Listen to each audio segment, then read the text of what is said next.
Revenge Office Stories. My CTO stood in front of the whole executive team, presenting the code I wrote as his own stroke of genius. He'd fired me just hours before, so confident I would just disappear. He thought he'd won, but he made one critical mistake. He underestimated me. And he had no clue about the one intellectual property law that would not only expose him, but completely dismantle his career. Little did he know, this wasn't the end. It was just chapter 1. Looking back, I really should have seen the signs. They were all there, little red flags fluttering on the edge of what I thought was my dream job. My name is Julia, and I've always been a builder. Not with bricks, but with lines of code. For me, software isn't just a job, it's how I make sense of the world. It's a craft. And long before I walked into the shiny offices of Innovatech Solutions, I'd spent years honing that craft, building my own tools on my own time. One of those projects was my baby. It was a sophisticated analytics module that could take chaotic streams of user data and spit out elegant, predictive insights with an accuracy I'd never seen on the market.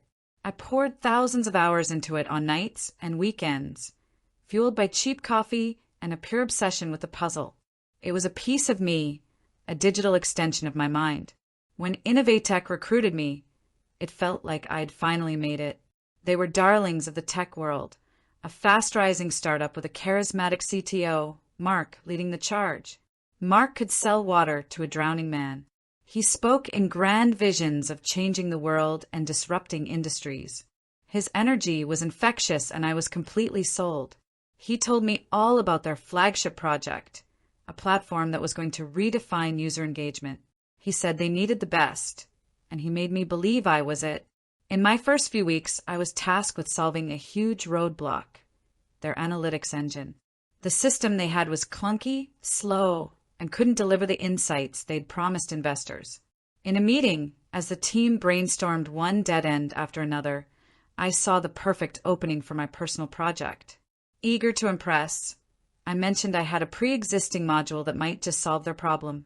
Mark's eyes lit up. "Show me," he said, a wide, predatory grin spreading across his face. So I did. I ran a demo on my personal laptop, plugging their sample data into my engine. The room went silent. The insights it generated in seconds were light years ahead of what their team had spent months failing to do. The CEO was ecstatic. The other engineers were floored. But Mark was transfixed. He wasn't looking at the results. He was looking at my code, at my creation, with a hunger that should have terrified me. "Julia, this is genius," he declared, clapping me on the shoulder. "Absolute genius. We need this. Integrate it into the main build. This is the missing piece." A little alarm bell went off in my head. "Mark, I'd love to," I said carefully. "But this is a personal project I built before I was hired. It's my own intellectual property. We should probably talk about a licensing agreement or some kind of formal transfer to protect both me and the company." He just waved his hand, dismissing my words like they were a fly buzzing in his ear. "Julia, Julia, Julia," he chuckled, his voice dripping with condescension. He tried to pass off as camaraderie. "We're a team here, a family. We're all pushing for the same goal. Don't get bogged down in corporate paperwork. That's for the old dinosaurs. We're disruptors." He framed it as a test of my loyalty, and like an idiot, I bought it. I wanted to be a team player. So, with a deep unease I chose to ignore, I pushed my code to the company's private repository. It was the single biggest mistake of my professional life. The months that followed were a blur of activity leading up to the launch. The integration of my module was seamless. It became the core selling point of the entire platform. Beta testers raved about its magic. Investors doubled down. We were on the cover of tech magazines. Innovatech was a rocket ship, and Mark was the celebrated astronaut at the controls. And I, the engineer who built the engine, was completely invisible. In every all-hands meeting, Mark would stand up and present slides detailing the power of his analytics engine. He'd talk about the late nights he spent cracking the problem, My name was never mentioned. My contribution was being erased from history as it was being written. I tried to speak up at first. I approached him after a meeting and said, "Mark, that was a great presentation. I was just hoping that maybe in the future, my work on the module could be acknowledged." His friendly mask vanished, replaced by a chilling coldness. "Your work," he said, his voice low. "You're an employee, Julia. You did the job you were paid to do. The company owns everything you produce here. Don't forget that." From that day on, I was a ghost. My suggestions were ignored. I was left out of key meetings about the very module I had built. My colleagues, taking their cues from Mark, started to distance themselves. The office, once a symbol of collaboration, felt like a lonely desert. I felt wronged, powerless, and so foolish. But as the humiliation curdled into a cold, hard resolve, I started preparing. I couldn't fight him openly, not while I was still on his payroll. So I began to fight him silently. My revenge wouldn't be a shouting match. It would be a quiet, methodical, and legally devastating campaign. I became an archivist of my own betrayal. Every time Mark sent an email claiming credit for my work, I'd forward it to a private email account. I exported Slack conversations where I had raised my IP concerns and he had dismissed them. Most importantly, I made a secure copy of the Git repository logs.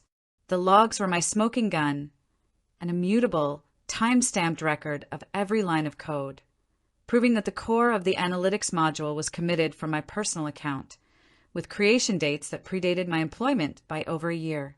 I documented everything, building a case brick by painstaking brick. The end came faster than I expected. With the product a runaway success, Mark no longer needed the person who knew the truth. He called me into his glass-walled office, looking like a king about to perform a distasteful but necessary task. "Julia," he began, not even making eye contact, "I'm afraid this isn't working out. Your attitude has become a problem. You're not a team player." I just stared at him, a cold fury washing over me. He was firing me for having a bad attitude after stealing my life's work. The audacity was breathtaking. "So that's it?"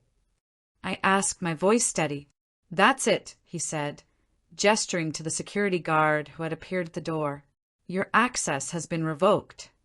As the guard walked me out, past colleagues who wouldn't meet my gaze, I felt a strange sense of liberation. Mark stood in his office, watching me go with a smug look on his face. He thought he had won. He had no idea the war was just beginning. The first few weeks after the firing were awful. The shock wore off and was replaced by a gnawing anxiety. My reputation was smeared, and looming over it all was the ironclad non-compete I had signed. It was brutally restrictive, barring me from working in the industry for 2 years. Mark hadn't just fired me. He tried to salt the earth of my entire career. I felt trapped, but then a flicker of light. In my despair, I started doing the only thing I could: research. I fell down a rabbit hole of legal blogs and forums, searching for any crack in the armor. And that's when I found it. It wasn't a loophole. It was a sledgehammer. I discovered the Federal Trade Commission's then new rule, set to take effect in September 2024. It was a sweeping regulation designed to ban most new non-compete agreements. More importantly for me, it rendered existing non-competes like mine unenforceable for most employees. I read the text 3 times, my heart pounding. The legal chains I thought were binding me were about to be vaporized. Now, I later learned the rule was facing legal challenges, but this discovery was the turning point. The fear that had paralyzed me began to transform into a surge of adrenaline. The non-compete was a scare tactic. Mark's final weapon against me was a dud. I wasn't just going to survive, I was going to fight back. And now I knew the real battle wasn't the non-compete. It was about the theft of my code. The next day, I took my savings and scheduled a consultation with a lawyer who specialized in intellectual property for independent creators. I walked into her office with a single, neatly organized hard drive. I laid it all out: the story, the betrayal, and the evidence. The time-stamped Git logs, the Slack messages, the emails, a screen recording from my old laptop showing the module running perfectly a year before Innovatech was even on my resume. She listened intently.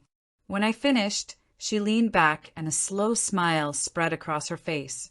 "Julia," she said. They didn't just leave a smoking gun. They left a detailed forensic report of their own crime. She explained the fundamental principle Mark had ignored. IP created before employment remains with the creator unless it's transferred in a signed, written contract. My verbal go-ahead under pressure meant nothing. Innovatech had built its crown jewel on stolen property. They're infringing on your copyright every second that platform is online, she explained. And with the new FTC rule, even if it's being challenged, their attempt to enforce your non-compete is a massive legal and financial risk for them. They're exposed on all fronts. Our plan wasn't about public spectacle. It was about silent, overwhelming force. We spent the next 2 months preparing, even getting sworn statements from 2 former colleagues who had left Innovatech, disgusted by Mark's behavior. They willingly testified that they knew the module was my pre-existing work. The case was airtight, and if you've ever felt underestimated at work, you're going to want to see how this plays out. Do me a favor and hit that like button and subscribe, because revenge is always sweetest when it's served cold and legally airtight. When we filed the lawsuit, it landed not with a bang, but with a quiet thud. A process server handed a thick envelope to the Innovatech receptionist.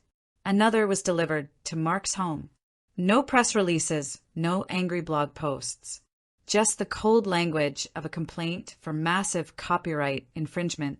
Their initial response was arrogant dismissal. Their expensive lawyers filed a motion to dismiss, citing my disgruntled status and, crucially, the non-compete they thought was their trump card. Our response was a legal masterstroke. We didn't just argue against the non-compete. We informed them, citing the newly effective FTC rule, that their attempt to enforce it was now illegal. We attached the text of the rule itself. It was the legal equivalent of flipping the whole table over. Their primary weapon had just been invalidated. The motion to dismiss was denied and discovery began. We sent them the hard drive, the entire unvarnished history, the Git logs, the Slack exports, the emails, the sworn affidavits. The silence from their side was deafening. Days turned into weeks. Their aggressive posturing evaporated. They knew they were screwed. The climax happened in a sterile conference room for a mandatory deposition. I sat on one side of the table with my lawyer. On the other sat Mark, flanked by 3 grim-faced attorneys.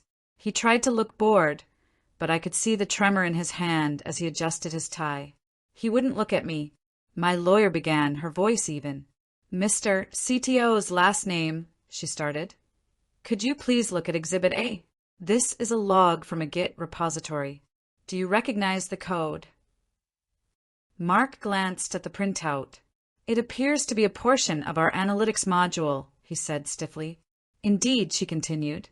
"Now, could you please direct your attention to the timestamp on this commit and the author's name?" The room was dead silent. The timestamp was a full 18 months before they hired me. The author name was Julia Edwards _private. One of his lawyers put a hand on his arm. The lie was exposed by a simple, undeniable fact. One by one, she presented the evidence. With each new exhibit, the confidence drained from Mark's face, replaced by sheer panic. He was watching his career unravel in real time. The court hearing was a formality. The judge, a stern-faced woman with a reputation for being razor-sharp, listened patiently. When it was time for her ruling, she looked directly at Mark. "In my years on the bench," she said, "I have rarely seen a case of intellectual property infringement so brazen and so arrogant." The court ruled that I, Julia Edwards, was the sole and undisputed owner of the analytics module. Innovatech was found guilty of willful copyright infringement. Faced with a guilty verdict and the prospect of a jury awarding astronomical damages, the company was finally forced to the negotiating table. This is where my lawyer earned her bulldog reputation. I didn't want a one-time payment that would let them off the hook. So we structured a settlement. They were forced to pay a massive, retroactive licensing fee for all the profit they had made from my code up to that point. On top of that, they had to sign a new agreement for ongoing royalties for any future use. I didn't just get a check. I became a silent financial beneficiary of the very product built on my stolen work. Mark was now legally and financially tied to the woman he tried to destroy. The look on his face, shock, disbelief, and pure defeat, was more satisfying than any shouted victory. The aftermath was a quiet, cascading collapse. The settlement blew a hole in Innovatech's finances. The story inevitably leaked and ripped through the tech industry, a cautionary tale whispered in boardrooms and Slack channels. The board was apoplectic. They weren't just angry about the money, they were humiliated. Their star CTO was exposed as a common thief. Within a week, Mark was fired for cause, his golden parachute shredded. His name, once all over tech journals, vanished. In an industry built on trust, he was branded a fraud. The man who tried to make me invisible had effectively erased himself. And me? I watched it all from a distance. There was no gloating. There was just a profound sense of vindication. The royalty checks started coming in. It was more money than I'd ever imagined, but it was what it represented. My value, my work, my worth.